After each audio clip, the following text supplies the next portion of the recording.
प्रभु की नजर एक आश्रम पर पड़ती है।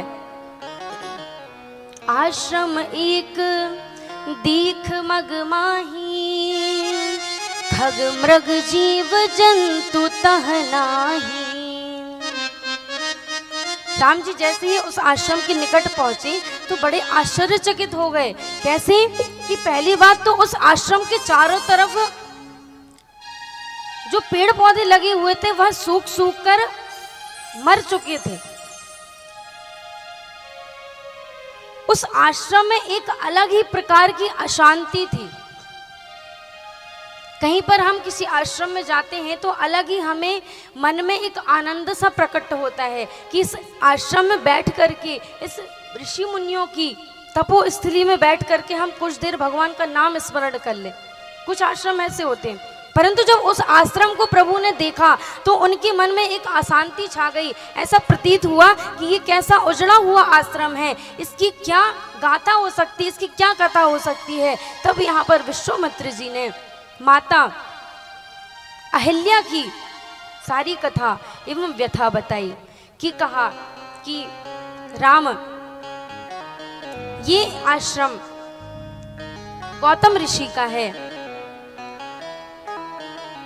और गौतम ऋषि ने ही अपनी पत्नी अहिल्या को इंद्र के साथ छल करते हुए पकड़ा है, इसीलिए उनको शाप दे दिया है। चूंकि अहिल्या मैया की कोई गलती भी नहीं थी, तब भी क्रोध में आकर के गौतम ऋषि ने उनको शाप दिया है। उसी दिन से, जिस दिन से शाप लगा है, उसी दिन से माता अहिल्या किसी के आने का इंतजार कर रही हैं।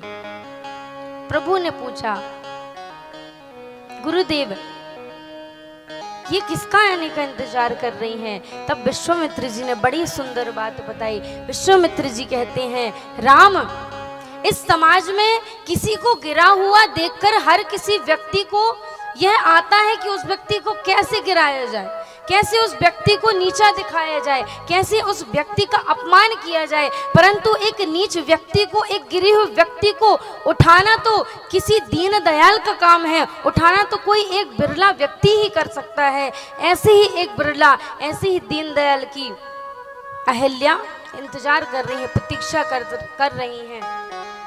गोस्वामी जी लिखते हैं, गौतम नारी शाप बश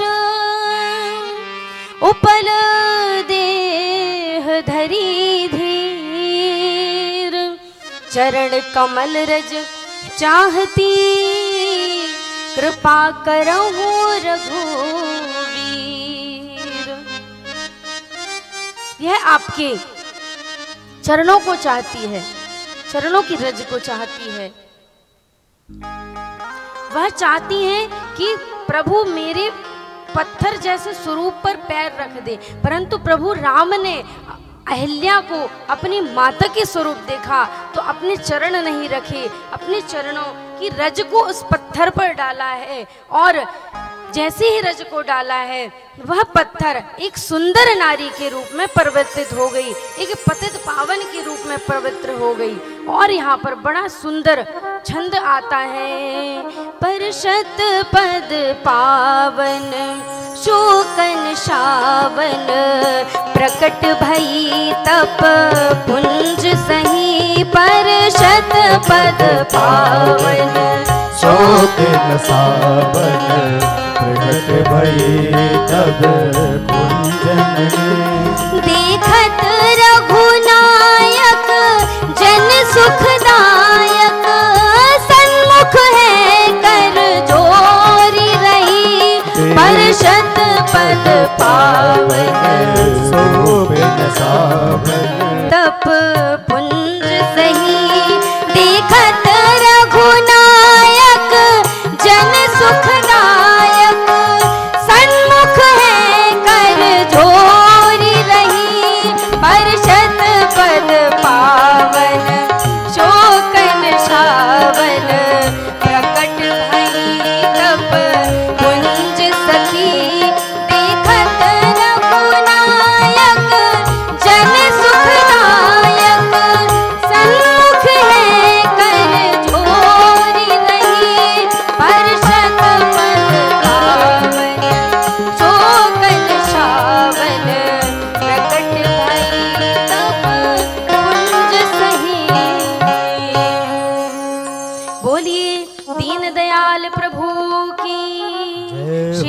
रामचंद्र भगवान की जय हो। जय जय श्री राधे।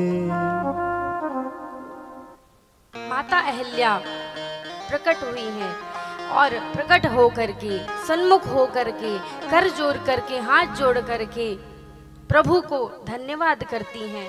और प्रभु ने उनको परम पद को प्राप्त करवाया है। जो अति मन भावा सो वर पावा, गई पति लोक आनंद भरी।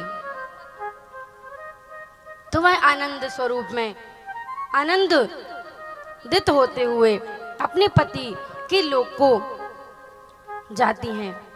बोले श्री रामचंद्र भगवान की जय हो।